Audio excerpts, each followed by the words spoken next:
Seleção vai jogar na próxima quinta-feira, dia 24, Copa do Mundo, e nós vamos saber se a mulher sabe ou não de futebol, além de torcer, né? Como todos nós fazemos. Thalita Curado, mulher sabe de futebol? Bom dia. Bom dia, Rubens. Bom dia a todos os ouvintes da Rádio São Francisco. Mulher sabe de futebol, né? Se ela procurar saber, se ela se envolver no assunto, com certeza ela vai ter um conhecimento para dizer que sabe sim, entendeu? Sabe sim, com certeza. E como é que então analisa um jogador de futebol? Eu acredito que de todas as formas possíveis, né? A mulher, ela tem um olhar, assim, eu acredito mais no coletivo do que no individual, né? O homem, quando ele olha pro futebol, ele vê o cara, se o cara tem técnica, se tem domínio, né? Se ele dribla, se dá chapéuzinho, se joga de letra. A mulher não, eu acho que por exemplo, meu olhar é mais pro jogador que é comprometido com o coletivo, entendeu? Se ele se envolve no coletivo, se ele mesmo dá o sangue pelo time, então com certeza ele vai ter a minha torcida, entendeu? Ele vai com certeza eu vou torcer muito para que ele obtenha sucesso no coletivo. E como é que analisa então uma seleção para uma Copa? Eu acho que a nossa seleção, né? Eu acredito que a análise é com certeza cada peça se encaixando igual um quebra-cabeça, né? Então, assim, vendo o que mais se encaixa, o que mais dá certo para formar um time forte, né, no coletivo, para poder, vamos dizer assim, estar de igual com as outras seleções, né? Tática? Você entende de tática? E aí? Um pouquinho, um pouquinho. É claro que os anos, né, assistindo futebol contribuem para que a gente tenha uma impressão do jogo que vai acontecer, né? O Tite, por exemplo, ele busca muito um jogo ofensivo, né? Tanto que foi por isso que ele convocou aí mais de 8 atacantes, né? Em torno aí, nós temos aí um ataque com 10 pessoas, né? A possibilidade é de que ele venha com um jogo bastante ofensivo, né? Laterais de marcação, volantes de marcação, para colocar o Brasil mais para frente, né? É claro que a gente está falando de zagueiros muito potentes, né? Igual o Éder Militão, Thiago Silva, que tem uma característica muito forte, e nos times que eles trabalham são jogadores de suma importância. Então a gente vê que não são qualquer peça, né? São peças muito importantes pro quebra-cabeça. Aquele negócio de 5x4, como é que é aquele negócio lá? Você sabe disso? É as linhas, né? São linhas que a gente fala que o treinador, ele prepara o time, né? Vamos pensar, né? Um time com...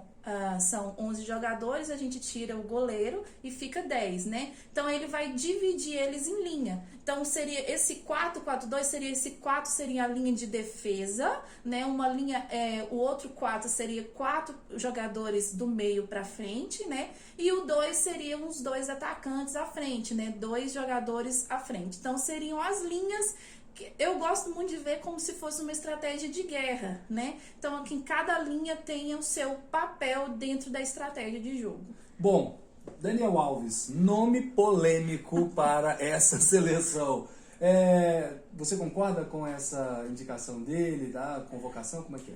O Daniel Alves igual eu já tinha até conversado antes, assim, ele tem um papel, depende do ponto de vista. Às vezes a gente olha e fala assim, nossa, mas o Daniel Alves já foi várias vezes, né, pra Copa, poderia ter colocado uma outra pessoa, assim, mas eu acredito que o Tite, ele foi inteligente. O que ele buscou? Ele buscou um equilíbrio, né? De uma seleção muito jovem, né? A nossa seleção, a média de idade dela é uma média de idade de pessoas muito jovens.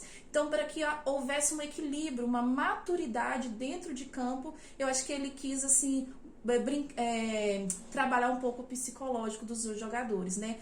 Porque o grande problema do 7-1 contra a Alemanha foi que os nossos jogadores não tiveram aquela maturidade de administrar o resultado e buscar reverter o resultado. Eles se desestabilizaram e aí foi 1, 2, 3, quando viu já era 7-1 a favor da Alemanha contra o Brasil. Então eu acredito que isso está amargando um pouco dentro dos nossos corações, né? Então eu acredito que ele buscou esse equilíbrio psicológico, trazendo jogadores como o Thiago Silva, o Daniel Alves, na faixa dos 30, né? Na faixa dos 30, maduros, com uma bagagem muito boa de decisões, né? Premier League, né? Liga dos Campeões. Então isso tudo, essa bagagem com a Europa traz assim muito pro Daniel Alves, né? Que tem aí um currículo com mais de 40 títulos, né? Bem, então, já falando sobre a potência das seleções, qual a seleção que, na sua visão, tem muita chance, tem muito peso? A França é uma seleção, né? Por quê? Por ela ter sido a última campeã, né? Então eu acredito que ela já carrega essa obrigação, né? De vir com tudo para cima das seleções, né? Então eu acredito que a França seja uma potência, né? Portugal, mesmo que timidamente, eu acredito que eles vão buscar um resultado muito melhor do que das outras Copas, né? Não sei, Alemanha. talvez a Alemanha, Croácia, né? Eu ainda não sei, mas eu sei que essas seleções, pontualmente, eu fiquei sabendo que algumas vão ter algumas perdas, né? De jogadores que tiveram problemas físicos e tal. Então, eu acredito que isso é bom pro Brasil, né? Não é que eu tô torcendo pra esse ficar ruim, não, gente, mas é bom pro Brasil, porque a gente sabe que o futebol, ele é individual, é um jogo individual, mas também é muito mais coletivo, né? E se há uma peça ou outra que não vai dar certo, isso pode acontecer a favor do Brasil, né? Isso é muito bom pro Brasil. Thalita Curado. Por último, Brasil contra quem possivelmente na final? Ai, meu Deus! Oi, eu vou torcer para um Brasil e Argentina. Por que não? Né? Eu ficaria muito feliz em devolver o favor para a Argentina, né? Que a gente acabou perdendo na última vez que nós nos enfrentamos. Então, eu acredito que seria interessante a gente devolver com uma Copa do Mundo. Agora fica com os nossos ouvintes para saber se mulher sabe ou não de futebol. Muito obrigado. Eu que agradeço. Muito obrigada, Rádio São Francisco. Um grande abraço. Bate e rebate o jornalismo que você confia.